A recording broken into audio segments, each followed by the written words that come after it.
Bonjour, me voici de retour pour une deuxième vidéo consacrée au chapitre sur les probabilités continues.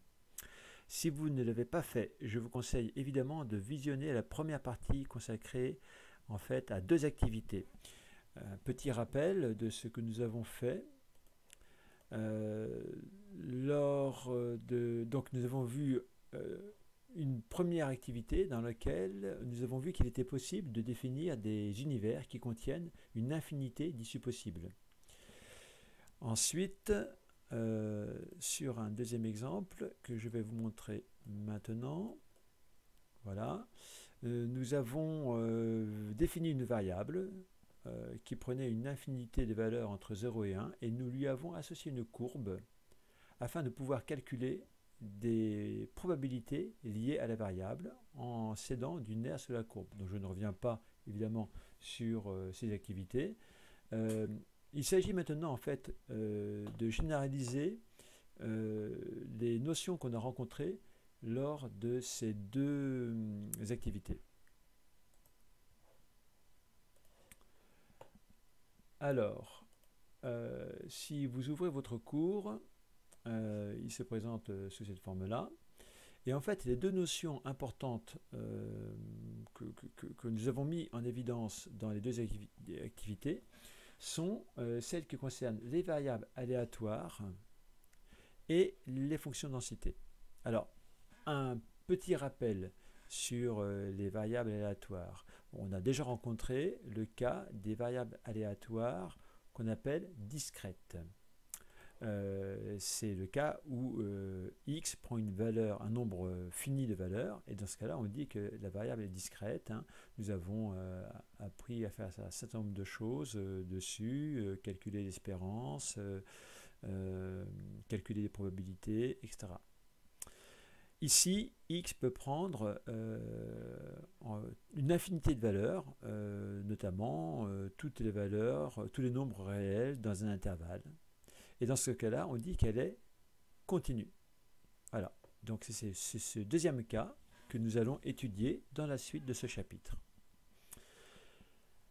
Les activités nous ont permis également de mettre en évidence une courbe particulière, ce qu'on appelle la fonction densité. En fait, il est possible, dans certains cas, d'associer à une variable aléatoire qui prend une infinité de valeurs, une fonction particulière qu'on appelle la fonction de densité. On va revoir des exemples dans un instant. Ce qu'il faut simplement retenir, c'est que, comme c'est indiqué là, la fonction de densité, c'est une fonction qui est nécessairement positive, continue, en tout cas dans une première approche, nous considérons qu'elle est continue, et telle que l'aire sous la courbe est égal à 1. Alors, voici par exemple des exemples de fonctions densité dont l'aire est égale à 1 et qui permettent d'être associées à des variables aléatoires. Par exemple, ici, là, la variable aléatoire prend des valeurs entre moins 0,5 et 1,5. Ici, entre 0 et 1. Ici, il semblerait que la variable aléatoire puisse prendre des valeurs. Alors, vous voyez le trait rouge qui se prolonge ici. On pourrait même imaginer qu'il se prolonge très très loin, donc entre peut-être même moins l'infini et plus l'infini. Voilà. Alors, si on se souvient de l'activité numéro 2, on avait défini une probabilité à l'aide d'une aire sous la courbe. Eh bien, c'est ce que nous allons maintenant généraliser. Donc, on considère une expérience aléatoire dont l'univers est oméga, constitué d'une infinité d'issues, et on suppose qu'on a une variable aléatoire définie sur oméga. On suppose également qu'on a une fonction. Alors là, on a représenté ici une fonction, mais elle pourrait avoir une toute autre allure, comme par exemple ci-dessus. Et donc, on suppose que cette courbe-là est associée à une variable aléatoire qu'on appelle x. Associé, ça veut dire quoi? Ça veut dire en fait que pour pouvoir calculer la probabilité que x se trouve entre deux nombres a et b, eh bien on dira que elle est égale à l'intégrale de A à B de f de x dx, autrement dit à l'aire sous la courbe. Voilà, c'est ça, quand on dira que x a pour densité une variable, une fonction f, eh bien ça voudra dire qu'effectivement pour calculer une probabilité liée à x, on utilisera cette formule-là. Donc cette formule est très importante. Donc c'est la première formule qu'on doit retenir de ce cours. Voilà.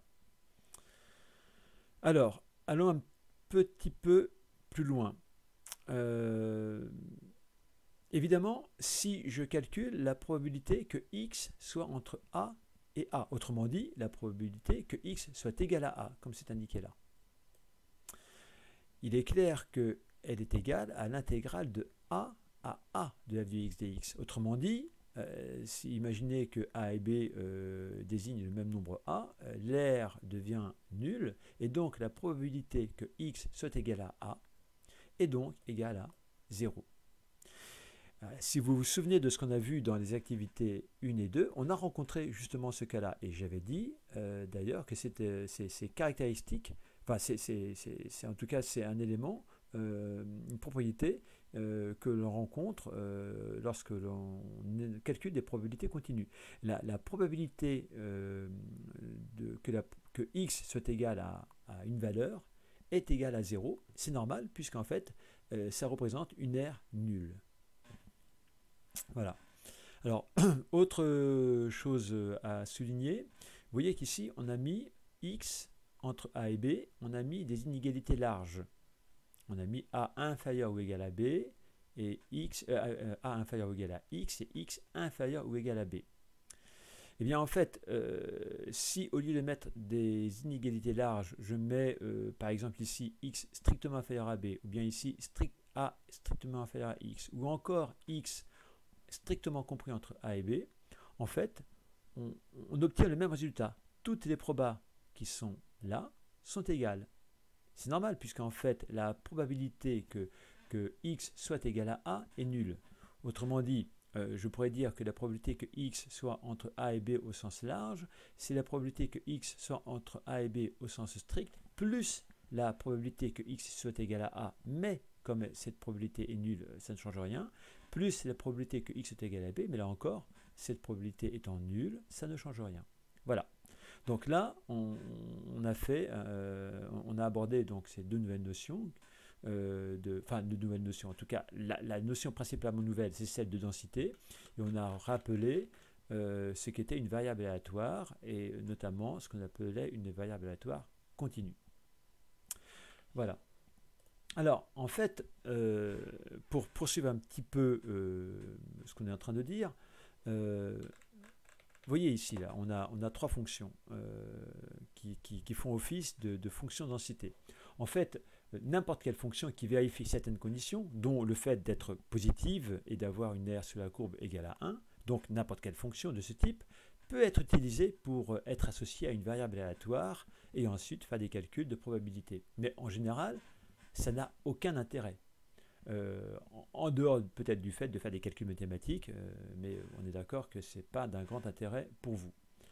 En revanche, les mathématiciens, les physiciens, les biologistes ont mis en évidence un certain nombre de courbes de densité très utiles. Alors, soit parce qu'elles modélisent très bien certains phénomènes concrets, soit parce qu'elles sont utiles dans des calculs liés aux probabilités et aux statistiques.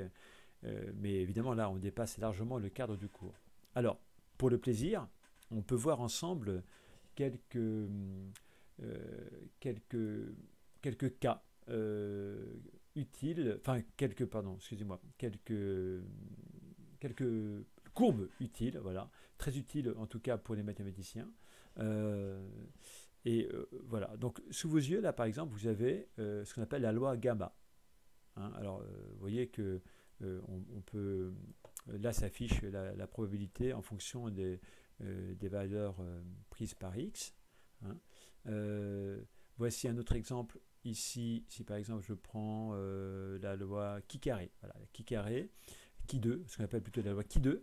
La loi chi 2 est très utilisée dans les statistiques notamment.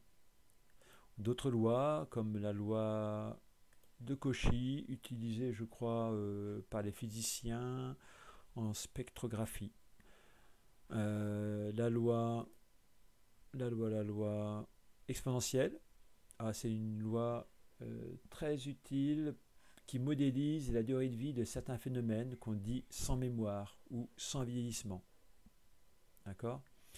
Par exemple, là, on peut voir que la probabilité que x soit entre 0 et 1, qui vaut à peu près 0,6, est évidemment beaucoup plus grande que la probabilité que x soit entre 1 et 2, qui vaut ici 0,2. D'accord? Donc on voit bien que cette courbe nous permet de calculer des probabilités liées à x. Voilà. Une dernière, et vous allez comprendre pourquoi je vous en parle, la loi normale.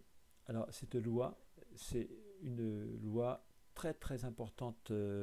Alors la loi normale, disons que la courbe qui est sous vos yeux s'appelle la courbe de Gauss, ou la courbe en cloche. Et quand x suit une loi dont la fonction densité est cette courbe-là, on dit que x suit une loi normale. Alors, au programme de la terminale ES, nous avons deux courbes de densité à connaître et qui vont faire l'objet de la suite du chapitre. Et parmi ces courbes-là, vous aurez cette courbe à connaître, ce qu'on appelle la loi normale. Et on va voir qu'effectivement, elle est très très importante.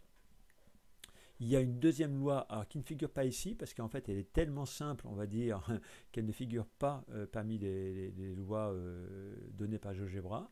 On l'appelle, disons que on l'appelle la loi uniforme.